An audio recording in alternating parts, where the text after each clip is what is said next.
Hello guys, welcome back to today. We're going to be talking about the Nashville Predators versus Winnipeg Jets series review. Now we're going to be going through all the games and the surprises that happened for all of them. But before we get into this, it was an amazing series to watch. It was back and forth. It seemed like whenever Nashville would get a win, then Winnipeg would go back and get a win. It was just a back and forth series, and overall it was a fantastic one just as the spectacle. It was amazing. There was a lot of stuff going on. It was just a great series to watch and cover. But yes, the Jets do win the series in 7. But before we talk about that, let's just go through all the games one at a time. Now, game 1 was a really weird game. Nashville dominated that game, but they still lost 4-1. It was a really weird game. Still a good one to watch, but Nashville was dominating the shots. I think they almost got like 50 shots or something, and I think Winnipeg got like 20. It was a dominating performance by Nashville, but they lost 4-1.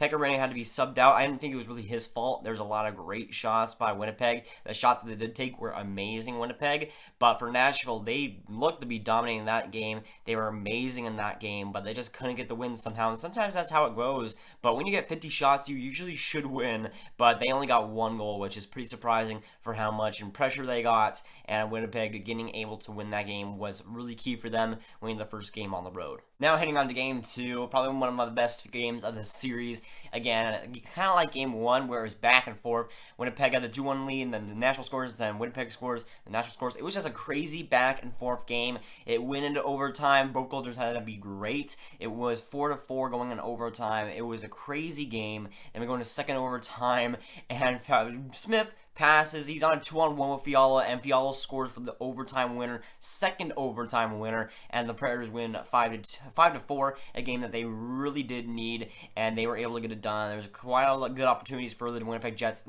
both overtimes, but the Nashville Predators were able to get it done. And it was a close game. I wouldn't say any team outplayed the other, but it was a close game. There was lots of opportunities that could have gone in before that, but it was a close game, but Fiala gets the overtime winner, and it was a clutch one, as Nashville really needed that one. Now, game 3, again, was another sort of weird one. Nashville scored 3 straight in the first period. Then Winnipeg was able to get 4 straight. Then Nashville tied at 4-4 going into the third period. I think it was like 9 minutes left. The Winnipeg Jets take the lead 5-4, and they were able to get the 2 empty net goals to take the lead 7-4, and they win that game. It was a weird game, and I think the momentum shifter for Winnipeg was that save on Arvidsson. I think it was tied 4-4. It was a breakaway for Arvidsson. I love Arvidsson, but Hellebuyck made a fantastic save. I think that was a momentum shifter for Winnipeg. If Arvidsson would have scored that goal, I think it would have been 5-4 with Nashville. So I think that was a big momentum shifter, and Winnipeg was able to take advantage, and they were able to win the game. And it was a lot. It was a lot. The score might have been 7-4, but it was a lot closer than it might show. Now, game 4, Winnipeg taking the 2-1 series lead. Nashville needed to win this, and they did a 2-1 victory, but Nashville taking the 2-0 lead, and the Winnipeg Jets scored in the last minute with an empty net on the power play.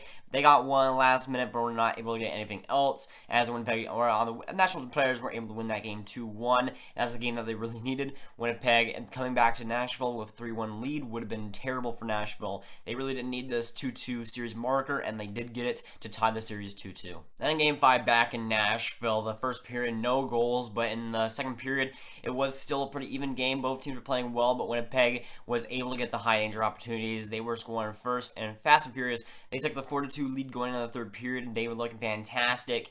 And then in the third period, they scored another 2 goals, another 2 beautiful goals, and they were able to win the game 6-2. The shots weren't really too different from either team. They looked pretty similar. Didn't seem, at least from the shot clock, that any team outplayed each other, but it seems like whenever Winnipeg would get an opportunity, would get a shot off, it seems like it would be a lot higher risk and a lot higher danger than Nashville's shots. And it was just Winnipeg had a lot higher quality chances, a lot higher quality play, and even though the shots didn't really indicate that, it felt like Winnipeg was the much better team. And of course, Winnipeg with that 3-2 series lead going into Winnipeg. Nashville had a really bad, really hard challenge in front of them. Going into Winnipeg with them down 3-2, they needed the win, of course, and they got it. 4-0 victory. Pekka looked really good. The defense looked a lot better. Winnipeg got a lot of chances, but they were just not able to bury it, unlike Game 5. Game 6, Nashville was able to get it done. They looked a lot better than Winnipeg. It was just back and forth kind of series, and that game indicated it. Game 6, Nashville looked better. Was able to get the shutout 4-0 and go back to Game 7 in Nashville for the opportunity to take it. Now we go into Game 7. Nashville looking to close it out in Nashville, and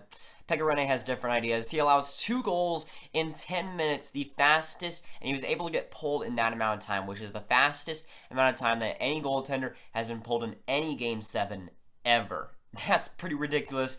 Pekka Rinne having that record, I don't think he wants that. It's not like those were beautiful goals by Winnipeg either. Those were 2 bad goals for Rinne to give up. 2 goals that he probably should have never given up. So I feel like that second goal could have been somewhat the fault of the defense, but I think it was Pekka Rinne doing right there. I think he's too good right now, but after those 2, I might have to reconsider. But PK Subban was able to get the goal for his 4th of the series, able to get it before the first period ended, and that seemed like momentum was at least going into Nashville's side going into the second period. But the Jets were able to get a lot of chances to start out the second period, and then Wheeler passes to wide open Scheifele, and they are able to score a 3-1 lead for Winnipeg. I thought that the momentum was going to be on Nashville's side. Saros had to bail him out a couple of times, but he just could not on that goal. Then on the third period with about 9 minutes left, the Nashville Predators are out shooting the Winnipeg Jets pretty handily, about like 10 shots, I think it was like 19 to 30, but the Jets were on the power play, and the Jets are able to score and make it 4-1. I think it was Laine getting that goal, but it just squeaked past Saros. A really bad goal for him to give up, which just sucks because I really do like Saros,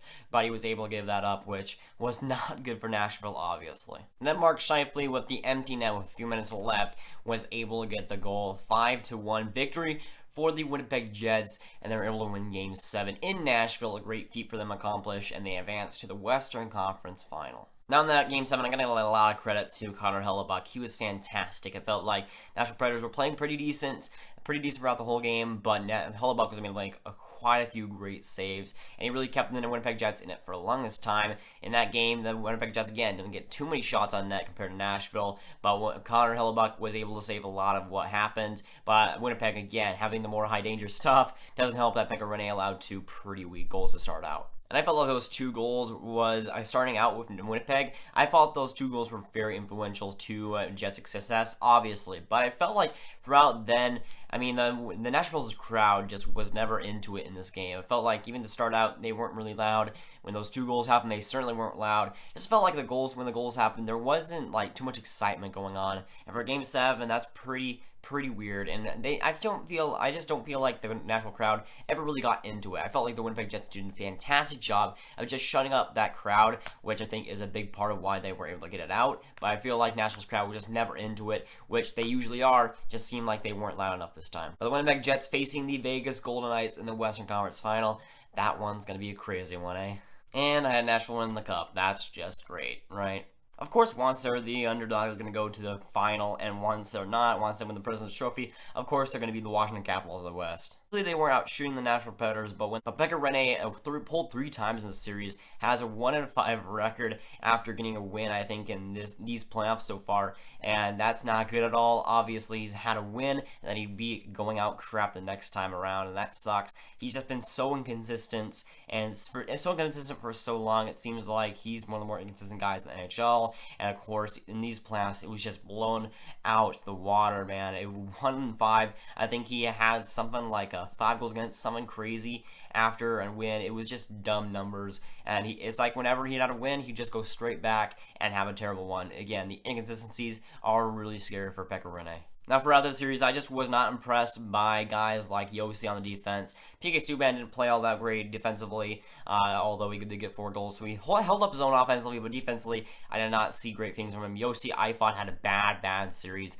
I love Josi to bits. I feel like he's one of the best defensemen in the NHL, but he had a terrible series, I thought, defensively. He was just straight bad, and so I think a lot of the Nashville defense was to blame on the series. Even though Pekka Rinne had bad games, the defense for Nashville certainly wasn't helping a lot of the time. Now, despite some good games, I felt like Nashville's just depth overall in scoring was pretty bad. There's guys like Sissons, who had a fantastic playoffs last season, that just weren't showing up, and there was certain guys on the roster that I felt like should have played a lot better, and have played a lot better in the past, especially in the playoffs last season, that just did not have the same sort of magic that they had last season, and that definitely helped Winnipeg win the series. It was just a thing that Nashville, their depth just wasn't as good, and wasn't as good rolling as it was in the regular season, or even in the playoffs last season. Now, I know while saying that Nashville's depth wasn't great, Hellebuyck was just just a brick wall. For PK Subban have a great series, Johansson's a great series, and have Forsberg have a great series. There was Hellebuck was amazing. Hellebuck had a great series. Nashville, again, I say that Winnipeg got all the chances. Nashville still got quite a great chance just throughout the whole series. They probably should have scored, but Hellebuck was just amazing. He was amazing. I think he had like upwards like a 929 save percentage, something like that, something really close to that, and that's dominant playoff numbers. If you can have that throughout a whole series, that's amazing, and he was amazing in the series. He didn't have to face too many shots. Even though they did get a lot of chances, Nashville did, he still had a great series overall, and one of the main reasons, if not the main reason, that Winnipeg was just able to get it done and able to win the games that they did.